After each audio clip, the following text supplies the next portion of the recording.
आज मैं आप लोगों का हिंदी का नेक्स्ट क्लास लेने जा रही हूँ। क्लास 8 का चैप्टर 7 प्रदूषण राक्षस, सब्जेक्ट हिंदी, थर्ड लैंग्वेज।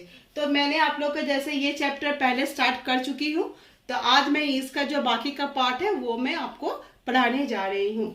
आशा करती हूँ आप लोग का पहला वाला पार्ट समझ में आया। जैसे मैंने आपको बताया था कि ये जो चैप्टर है प्रदूषण के बारे में है, किस तरह से प्रदूषण वृक्षों को और हमारे पर्यावरण को वो नष्ट कर रहा है, इसका दुष्प्रभाव क्या क्या होता है और इससे हमें कैसे समझना है और कैसे सतर्क रहना है। आज मैं आप लोग को इसके बारे में बताने जा रही हूँ।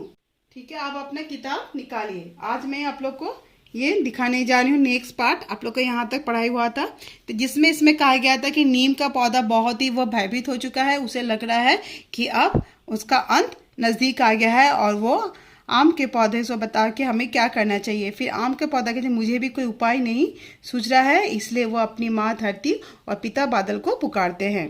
तो इसमें आम और नीम दोनों मिलकर पुकारते हैं। धरती और बादल वहाँ पहुँच जाते हैं। तभी जब उनके पुकारने के बाद आम और धरती और बादल दोनों पहुँच जाते हैं। धरती कहती है, बच्चों मैंने तुम्हारी सारी बातें सुन ली है, मुझे तुम्हारे साथ पूरी सहानुभूति है, लेकिन मैं चाहते हुए भी तुम्हारा मदद नहीं कर सकती। धरती कहती है कि मैं तुम्हारे सारी बातों को सुन चुकी हूँ, मैं चाहते हुए भी तुम्हारी मदद नहीं कर सकती। बादल, हाँ बच्चों, तुम्हारी माँ बिल्कुल ठीक कह रही है। तभी बादल कहता है, हाँ बच्चों, तुम्हारी माँ बिल्कुल ठीक कह रही है, हम चाह कर भी तुम्हारी मदद नहीं कर सकते।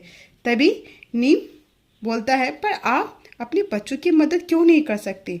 धरती बोलती है, क्योंकि प्रदूषण राक्षस बहुत शक्तिशाली और क्रूर है। वो क्यों नहीं मदद कर सकते? क्योंकि प्रदूषण राक्षस बहुत ही शक्तिशाली है, उसे हराना बहुत ही कठिन है।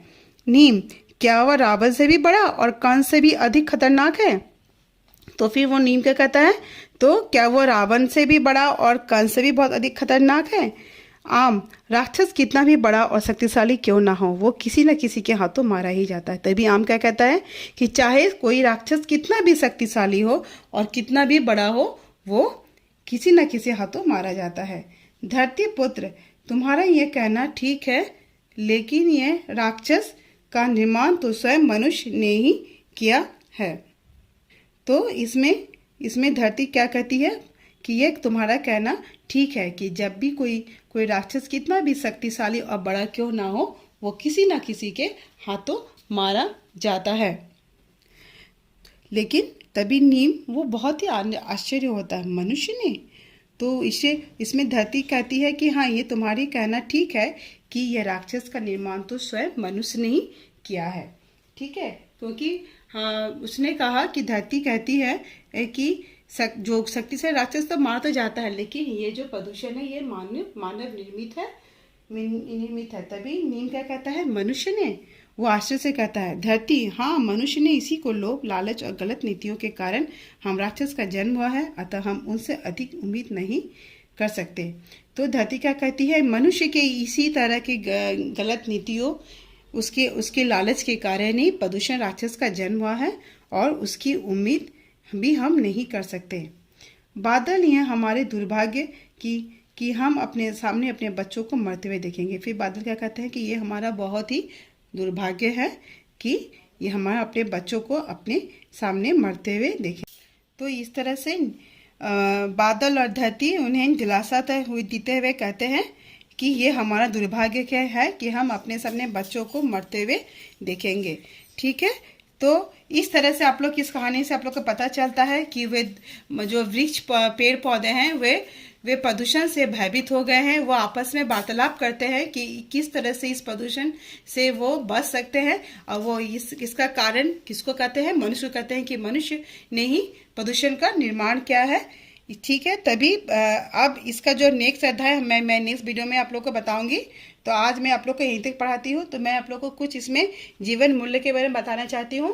अन्याय का विरोध, आत्मविश्वास, दूसरों की अन्याय का विरोध करना। अर्थात अगर कोई भी आपके साथ अन्याय करे, आप लोग या फिर कहीं भी आप अन्याय होते हुए देखें तो उसका अवश्य ही विरोध करें। फिर आत्मविश्वास, यानी आप जो भी काम करें वो आत्मविश्वास के साथ करें। दूसरों की सहायता, हम आपको हमेशा ये ध्यान रखना है कि जब भी कोई मुसीबत में हो या फिर कठिनाई में हो, आपको हमेशा उसकी सहायता करने के लिए आगे बढ़ना चाहिए। मनुष्य को समझाना, ठीक है, ये जो आप लोग जानते हैं कि ये जब प्रदूषण है ये मनुष्य निर्मित है, तो हमें मनुष्यों को समझना चाहिए, हम सभी को समझना चाहिए कि प्रदूषण को हमें इसको नियंत्रित करना है और इसे बढ़ाना नहीं है। तो प्रदूषण से दुष्प्रभावों से मनुष्य को भी अवगत करना है और इससे बचने का उपाय निकालना है। तो मैं आप लोगों को कुछ शब्दों का मतलब मीनिंग लिखाने जा रही हूँ, तो इसे आप लोग ध्यान से देखिए और आप लोग को शब्दों का अर्थ याद करना है। शब्दों का अर्थ, पहला है आपका शक्तिशाली,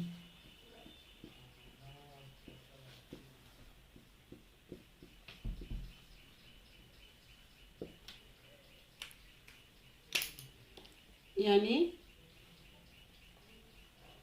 ताकतवर। फिर दूसरा है क्रूर,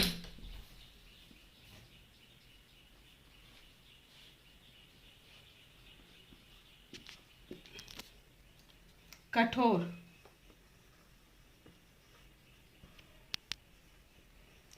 या फिर दुष्ट। फिर है आपका निर्माण,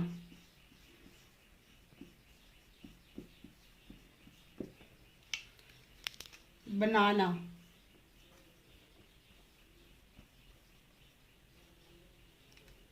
उम्मीद,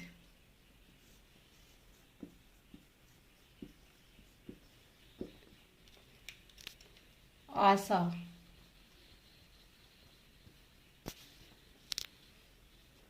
दुर्भाग्य,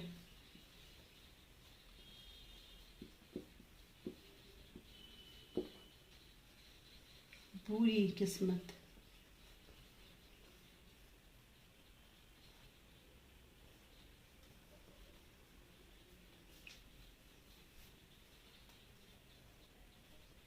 तो ये कुछ शब्दों का अर्थ है। तो आप लोग को याद है, आपकी किताब में सभी शब्दों का अर्थ दिया हुआ है, तो आप लोग को इन शब्दों का अर्थ याद करना है, ठीक है।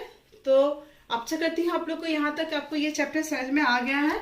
तो आज मैं आप लोग आपका क्लास यहीं पे समाप्त कर, तो ये आप लोग को ये याद करना है शब्दार्थ।